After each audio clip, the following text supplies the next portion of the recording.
ఇప్పుడు ఈ సంక్షేమ పథకాల గురించి తీసుకున్నారు కాబట్టి అడుగుతా ఉన్నాను. ఆ పథకాలు రాలేదని చెప్పి ఏమైనా వ్యతిరేకత ఉందా? పథకాలు రాలే ఉంటది కొద్ది గొప్ప అసంతృప్తి లేకుండా. కొద్దో గొప్ప ఉందా? ఇంకా ఎక్కువ ఉందా? ఎక్కువేం లేదులేండి. కొద్ది గొప్ప ఉన్నది. కానీ అవి ఫుల్ఫిల్ చేస్తారు. ఎందుకంటే ప్రజెంట్ డబ్బు లేదు కాబట్టి వన్ బై వన్ వస్తున్నారు కదా. ఇప్పుడు రేపు ఆర్టీసీలో మహిళలకి ఫ్రీ అనేది అది మరి అసలు బండి మీద పెట్టొచ్చంటారా అది? ఆ? ఆ పథకం పెట్టొచ్చంటారా? ఆర్టీసీ ఉచిత ఆర్టీసీ. మరి చెప్పారు కదా, ప్రామిస్ చేశారు కదా. అంటే దానివల్ల ఎక్కువ నష్టాలే కనిపిస్తా ఉన్నాయి కదా అందుకని. కష్టాలేమున్నది, మన మిగతా రాష్ట్రాల్లో కూడా అమలు చేస్తున్నారు. ఒకసారి దాన్ని రివ్యూ చేసుకున్నారు, వెళ్ళి చూసి వచ్చారు. ఓకే అనుకున్నారు, పెడుతున్నారు. పెట్టొచ్చులే కానీ మళ్ళీ అంత విచ్చలవిడిగా అయితే పెట్టకూడదని చెప్పి. ఇదిగా కాదండి, వాళ్ళు ఫస్ట్ అన్నది మీరు గుర్తు పెట్టుకున్నారో లేదు, only district to district starting లో చెప్పలేదు. స్టార్టింగ్ లో చెప్పారండి, మీరు అట అనొద్దు. వాళ్ళు చెప్పింది డిస్ట్రిక్ట్ లోపల వరకు ఫ్రీ అని చెప్పాడు. కానీ వీళ్ళు మళ్ళీ మధ్యలో లేపుతున్నారు, డిస్ట్రిక్ట్ కాదండి ఎక్కడికైనా అని. అందుకని ఒకసారి ఇప్పుడు ఎక్కడైతే నేను చూసిన దాంట్లో అయితే రాష్ట్రంలో ఎక్కడికైనా పోండి చంద్రన్న పంపించాడని చెప్పి ఫ్రీ టికెట్ కొట్టించుకొని వెళ్ళండి అని చెప్పి అన్నారు.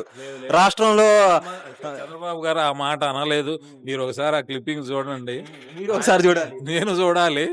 నేను ఫస్ట్ లో అనుకున్నది అదే, జిల్లాకు జిల్లా అయితే పెద్దగా ఇదే ఉంటదని కూడా మేము అనుకున్నాము. కానీ తర్వాత అది మరి ఎలా చేస్తారో తెలియదు కదా, దాని మీద చూద్దాం ఎలా చేస్తారు. అదొకటి, అమ్మ ఒడి వందనం, తల్లికి వందనం అనేది రేపు స్టార్టింగ్ నుంచి ఇస్తామని చెబుతున్నారుగా స్కూల్. అన్నదాత సుఖీభవ సంగతి ఏంటండి?